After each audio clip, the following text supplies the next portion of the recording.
Suspension के ऊपर क्या कहना चाहेंगे? 14 MLA जो वो सस्पेंड 15 MLA पीछे हटो, 2 कदम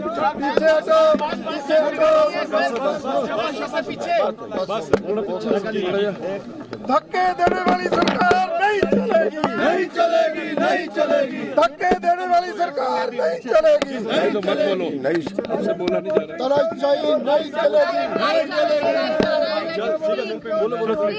अभी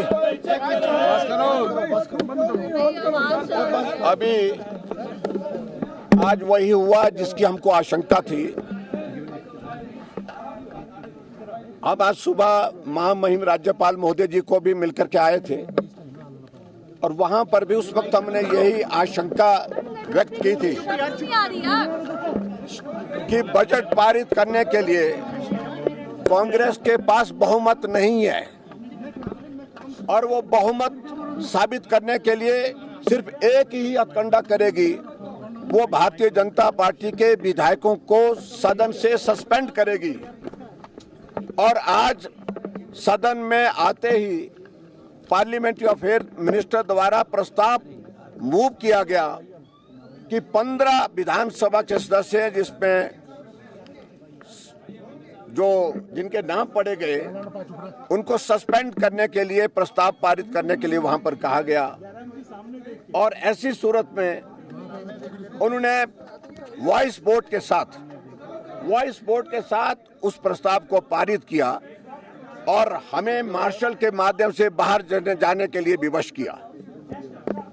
ये बहुत ही दुर्भाग्यपूर्ण है और मैं ये कहना चाहता हूं, सदन के अंदर सस्पेंशन का प्रोविजन उस सूरत में होता है जब हम किसी काम में बाधा डालें, सदन के संचालन में सहयोग ना करें, उस सूरत में होता है।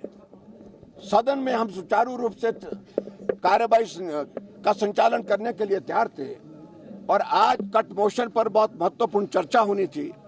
उन सारे विषयों को लेकर के हम हाउस के अंदर आए, लेकिन हमारा सस्पेंशन अनाउंस किया गया और उस सस्पेंशन के मुताबिक हमको मार्शल के द्वारा सदन से बाहर निकाला गया है। ये दुर्भाग्यपूर्ण है। ये हिमाचल के इतिहास में नहीं, पूरे देश के इतिहास में शायद पहली बार हो रहा होगा किसी विधानसभा के अंदर, जब बजट को पारित करने के लिए विपक्ष के सदस्यों को बिना किसी कारण के, बिना किसी वजह के सस्पेंड किया जा रहा है। और जहां तक अभी आज हम इस हालात को देख रहे हैं, क्योंकि हमारे जो सदस्य जो बाहर गए थे वो भी वापिस आए और वापिस आने के बाद उनको लगा कि वो भी बजट में हमारा समर्थन नहीं करेंगे। उस सूरत में उन लोगों ने तय किया कि सस्पेंशन ही एकमात्र रास्ता है। मैं यही कहना चाहता हूं, सस्पेंशन उस सूरत में होता है जो विधानसभा का हमारा मंडप है, विधान मंडप जो होता है, वेल ऑफ द हाउस है, उसमें अगर हमने कुछ व्यवधान डाला होता कल, तब समझ में आता है। लेकिन जब स्पीकर साहब को मिलने के लिए कल गए, उन्हें मार्शल वहां लगा दिया गेट के पास। हमने मार्शल को कहा कि हमें मिलने दीजिए, कहा कि आदेश दिया है स्पीकर साहब कि आप नहीं मिल सकते। स्पीकर को मिलने के लिए अध्यक्ष जाएं, विधानसभा के सदस्य जाएं, विपक्ष के नेता जाएं और उनको रोकने के लिए मार्शल वहां पर खड़े कर दें। या आप कल्पना कर सकते हैं कि किस तरह की परिस्थिति है। और इसलिए आज जो किया है ये बहुत ही दुर्भाग्यपूर्ण है। हम इसकी निंदा करते हैं और ये सरकार सही मायने में सत्ता में रहने का अधिकार, नैतिक अधिकार ही खो चुकी है और इस सरकार को सत्ता छोड़ देनी चाहिए, यही मैं कहना चाहता हूं।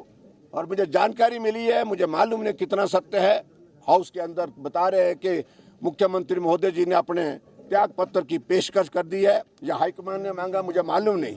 और उस सूरत में बजट पास करने की अगर बात आएगी तो ये तो एक ऐसा अनोखा उदाहरण पूरे देश भर में होगा कि मुख्यमंत्री ने त्याग पत्र दे दिया है और बजट जो है वो यहाँ सदन के अंदर पारित किया जाए। बीजेपी विधायक शायद उनकी तबीयत भी खराब हुई थी जब वहाँ पे धक्का मुक्की हुई है, तो वहाँ चारों तरफ जो है लगभग 60-70 से भी ज्यादा, विधानसभा में 68 सदस्य हैं, लेकिन 100 के करीब वहाँ पर मार्शल भेजे गए। वहाँ सदन के अंदर हवा आना बंद हो गई और उस कारण से हमारे माननीय सदस्य की रणधीर शर्मा की तबीयत खराब हो गई और उसके बाद उनको मेडिसिन देने के बाद वो स्टेबल है। लेकिन मेरा कहने का अभिप्राय है कि ऐसी दादागिरी, इस प्रकार से लोकतंत्र की हत्या करने का किसी ने आज से पहले प्रयास नहीं किया जो वर्तमान सरकार ने किया। जयराम साहब, जो 9 विधायक हैं, जो 6 और 3 निर्दलीय, क्या वो आपके साथ हैं, बीजेपी के साथ हैं या अभी भी वो कांग्रेस के साथ हैं? देखिए, आप इस बात को लेकर के मैं अभी यही कहूंगा कि उन्होंने राज्यसभा में भारतीय जनता पार्टी के कैंडिडेट को समर्थन दिया है, वो हमारे साथ है और भी बहुत सारे लोग हो सकते हैं। मुख्यमंत्री और आज पीडब्ल्यूडी मंत्री ने आज कट मोशन लगे थे पीडब्ल्यूडी पर और पीडब्ल्यूडी मंत्री ने त्याग पत्र दिया कि इस सरकार में रहने का कोई अभिप्राय नहीं है। मेरे पिता को जलील किया, मेरे पिता की भावनाओं को जलील किया और उसके बाद मुझे बार बार जलील किया। जब मंत्री ही इस प्रकार का आरोप सरकार पर लगाए तो आप इस बात को समझ सकते हैं कि क्या हालात है। सीएम बदलने की बात चल रही है कांग्रेस के अंदर, किसी और को मुख्यमंत्री बनाया जाए तो बगावत जो है रुक सकती है। मैं इस बात को कुछ नहीं रुकेगा। ये सरकार जानी है, आज नहीं तो कल जानी। कितने दिन लगेंगे? तो भाजपा की सरकार बनेगी जयराम जी फिर? तो आगे देखेंगे, लेकिन ये सरकार नहीं होगी। चलिए जयराम जी, अगर आज इसकी बात करें, सस्पेंशन हुआ है और काफी कुछ आज सदन में हंगामा भी हुआ है।